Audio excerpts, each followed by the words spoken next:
quarterback. On to some streaming quarterbacks. Stafford. Matthew Stafford has looked great in back-to-back games. Now he plays Baltimore, who gave up the second most fantasy points to quarterbacks so far in the season. And we just saw CJ Stroud. Yes, CJ Stroud, the one nobody's ever starting, beat up on these same Baltimore Ravens. Brock Purdy or Mac Jones. I'm cool with either one of these guys. It just depends on who's available in your league. But whoever suits up, I'd love to start them against the Bucs. The Bucs give up the 5th most fantasy points to quarterbacks. We've seen multiple shootouts versus the Bucs. Jackson Dart versus the Eagles.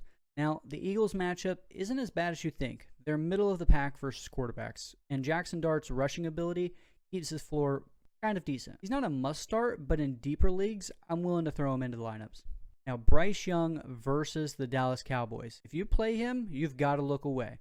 Now, it's an absolute cake matchup, but he had a cake matchup last week, and he did not deliver. For what it's worth, Dallas has given up these fantasy finishes for quarterbacks. The quarterback 1, 2, 6, 7, and 8.